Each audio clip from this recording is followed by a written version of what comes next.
All right, we're gonna see if we can go up the new trail I've been working on. It's not done, but we can at least get up the hill a little bit. Hey, slow down, buddy, slow down. Too fast. Turn a little more. Turn, turn, turn. There you go.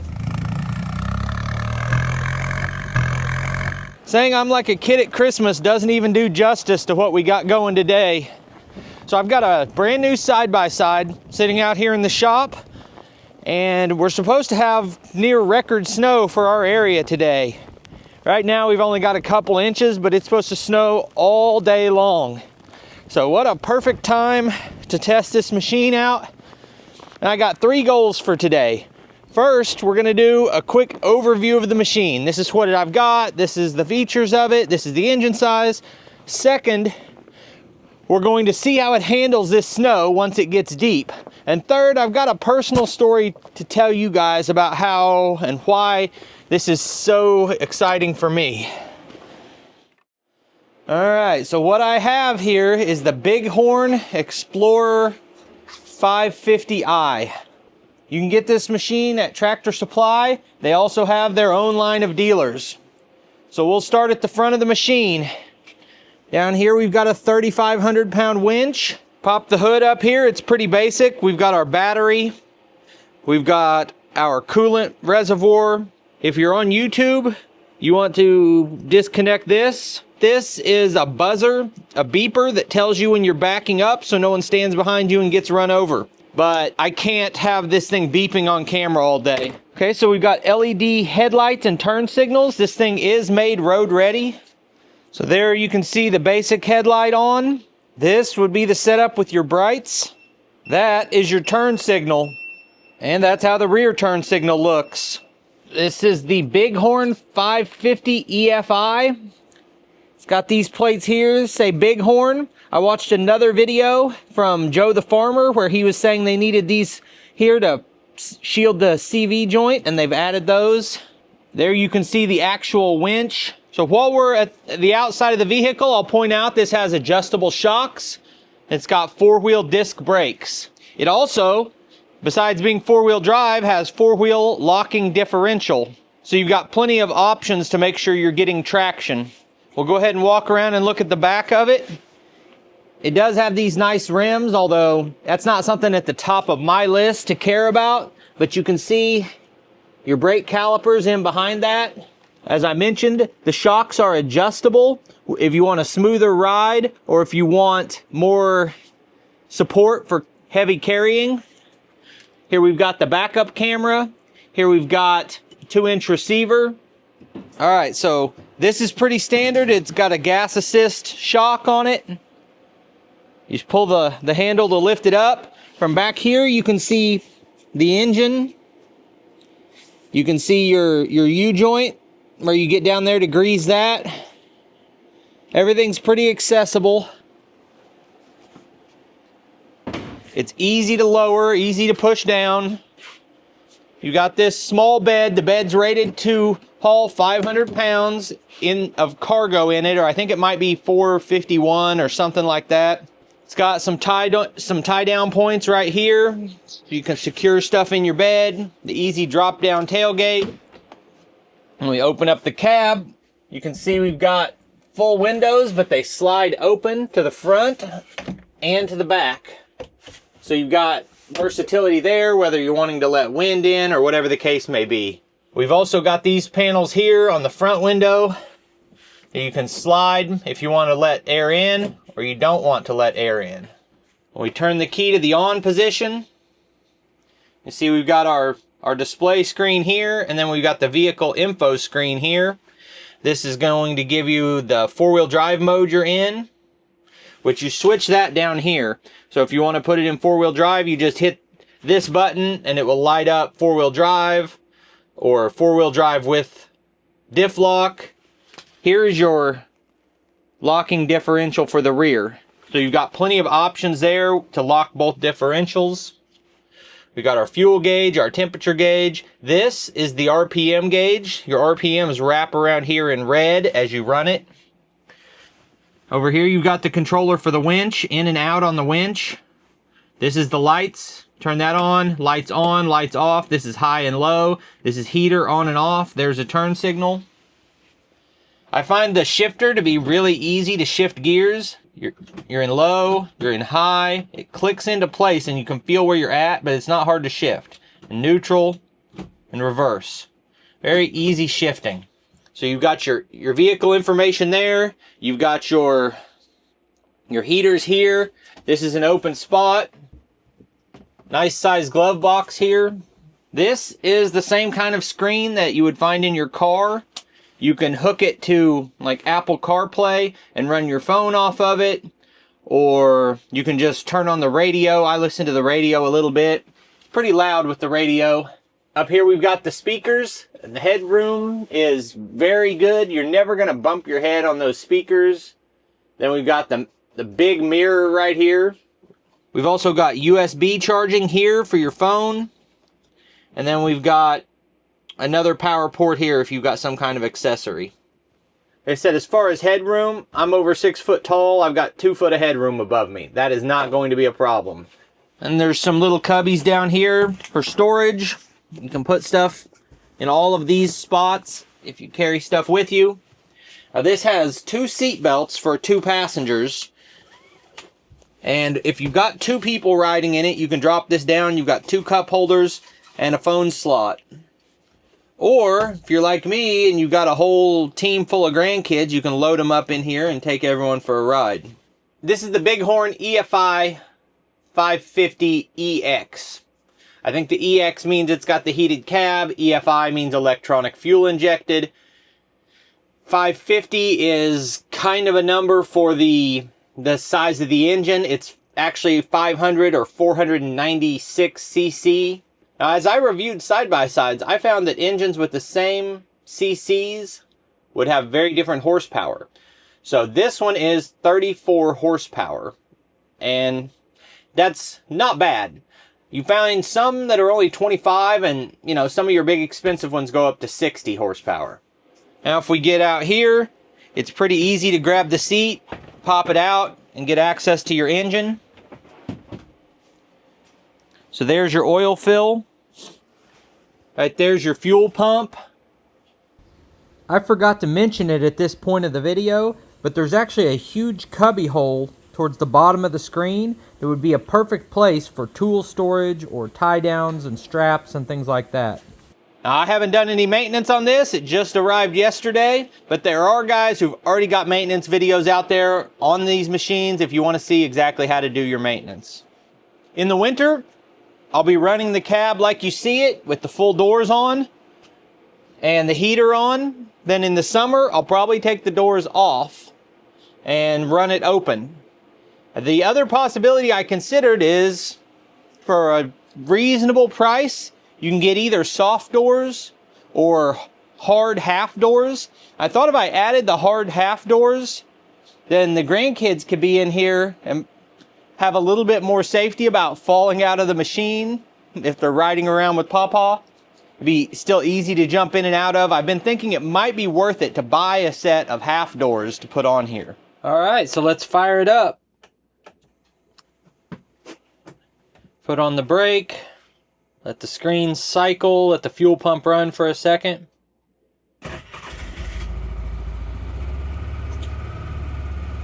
So we're going to start off in 2-wheel drive and low gear, just kind of cruise around. One thing I'm trying to find out now is, are you going to be able to hear me in this machine when I'm talking with the mics, the wireless mics?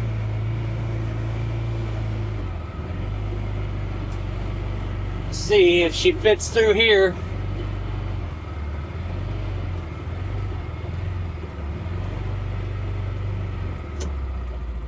Alright, let's see how high gear does. This is literally my first experience driving it. Previously I took it about 100 feet up into the shop.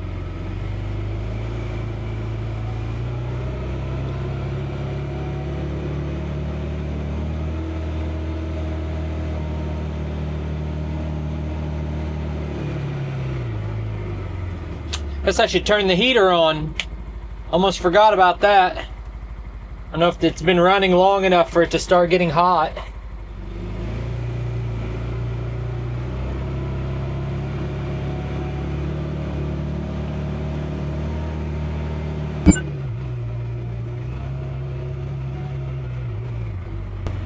What do you think, guys? Should I go down here? Is that smart? Let's do a few other things first, because I might get stuck down there. It's pretty wet. Going down there probably would not be a good idea. We've got standing water.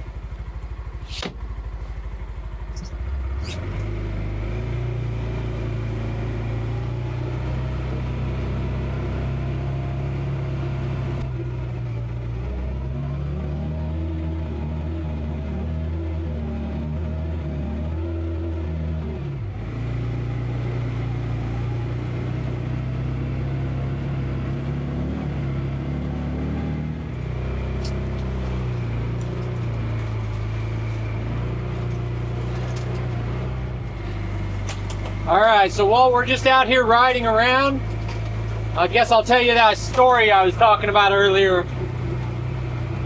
So when we bought this property, it was a major life-changing event for us. I'd always wanted a rural property like this, a piece of land bigger than a yard, and never in my life did I believe it was a real possibility that I could have a property like this. I just thought, you know, with what land costs, I'm lucky to own a home. Like, I'll never have anything like this. And it's like the biggest blessing I could ever imagine, to have a piece of property like this. And let me just show you. Let me show you what I'm talking about. You know, there's my firewood I have left for the rest of the winter. So here we've got the pond that I've put so much work into. I've got a lot of videos about expanding this pond and all the projects I've done, where we built the bridge. We've got the aeration, where you can see there are pockets there where there's no ice. That's where I've got the windmill aerating. Got these rocks here where I'm going to be reinforcing my island. Having this piece of property felt like a blessing that I didn't deserve, and I can't tell you what it was like moving out here. And the first thing I did when we closed on the property, and the kids knew it was happening, but they didn't know for sure that it had already happened, is I went out and bought them new four-wheelers, and that was very exciting. They were thrilled. We all loved those four-wheelers, but the business I was running at the time went out of business, and I had to make some tough financial decisions, and one of those decisions was I sold my four-wheelers and my dump trailer. And I loved those four-wheelers, and I needed the dump trailer, and I sold those just out of necessity. And ever since then, I've been constantly looking at side-by-sides, wanting a side-by-side, wishing I could get one. And I did some videos reviewing side-by-sides at some of the farm shows, and then I went around to dealerships, and I was doing these comparison videos talking about what would I buy. But it was a little bit hypothetical, because essentially I wasn't in position to buy. I didn't have the money. I wasn't ready to buy a machine. But we all like to window shop, right? So I was making videos comparing side-by-sides, and I kind of said if I was buying one, I wouldn't get one of these really expensive, really fancy, 80 mile per hour rock climber type of Can-Am side-by-sides.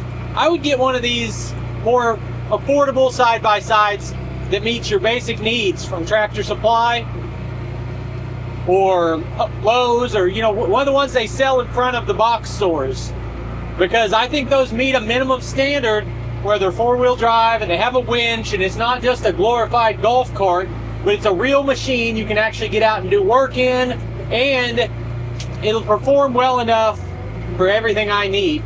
And I said that's what I would get.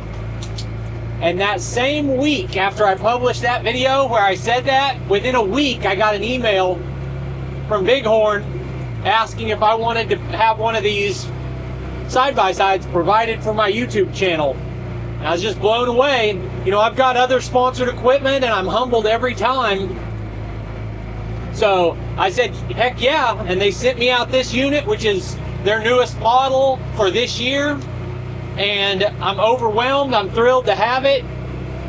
A unit like this, you can get the basic one in the smaller horsepower for like 8,000, 8,900, and then you can get this one for around 10,000. But if you get it with the cab and the info center and all of the add-ons, this is around a $15,000 machine that was sent to me to make videos about. And the contract has some different options. If I keep it and continue to use it for the next couple of years, eventually I'll own this machine. Or if I don't love it, I can terminate the contract and send it back. I don't owe them anything. So, very blessed to have this opportunity. And it's the kind of machine I would buy, which makes it cool. I went to see the cow. Yep. Hey, what do you think about it? You like this thing? Yes. Like riding? You like it? Yeah. All right, we're gonna see if we can go up the new trail I've been working on. It's not done, but we can at least get up the hill a little bit. Otherwise, I don't know if I can cross it in this, and I don't want to try it today.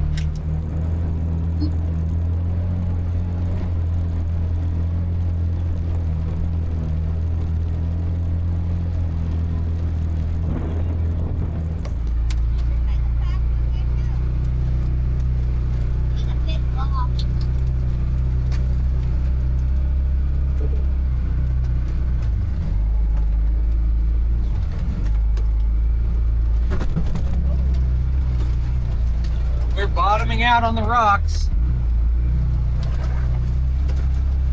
All right, I'm bottoming out on these rocks up here, which is why I need a trail. It might make it across here, but you're gonna beat up your CV joints and do damage to it. All right, you are how old? 8. 8 years old. First time driving? Mm-hmm. All right, we're out. You want to stop? Yeah, we're out away from everything. Put it into high gear so you can go a little faster. Okay, go ahead.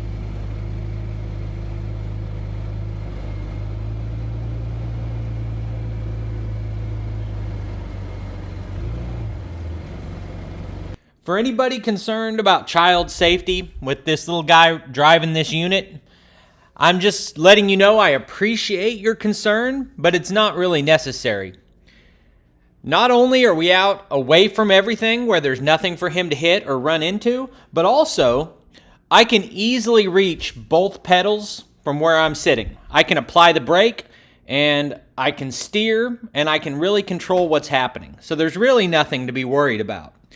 And living on a farm, kids are going to learn to run equipment, whether the YouTube safety guidelines like it or not. Now, one thing that I will say about this machine is when I was told it had Apple CarPlay, I thought that was kind of a silly feature to put on a side-by-side. But we ran this machine for about 8 hours today, and we actually drove it over 30 miles. And it really was cool to be able to play things through your phone, listen to music, and the stereo system is so good that it was actually useful. I was playing a YouTube video, as you were about to see, and I could clearly hear what was being said, and I could also put on navigation if I was lost or on a bigger property or going into town. So it's a pretty cool little feature to add.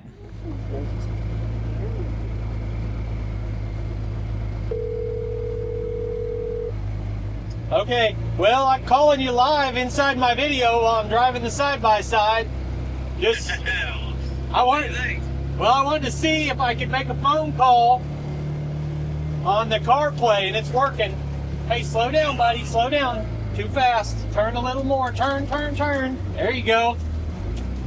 Yeah, I just wanted to try out the CarPlay. Yeah, I'm going to get back to supervising. I'll talk to you later. All right, have fun. Right. just gonna go for it. That's kind of what we do. I'm watching my buddy Lucas peak here. I'm not sure why the Bombalite. And we're listening to it through the cab speakers. Online, but it does. Peaks I don't Peak care. Hobby Homestead. So if you're wondering how well the speakers work, listening to a video on YouTube through the CarPlay speakers, I can clearly hear it. Works great. So my adult kids and all of my grandkids spent a full day sledding behind this machine and taking turns going for rides, and we just could not have had any more fun, and I didn't realize how much I missed having a machine like this.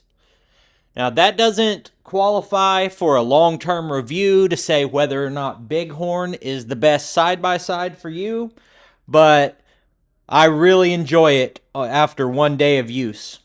Seems like a great machine. I'm excited to put more hours on it. As for today, I appreciate you taking time to watch the video. I'll put links on the screen to a couple more of our videos, and I'll see you next time.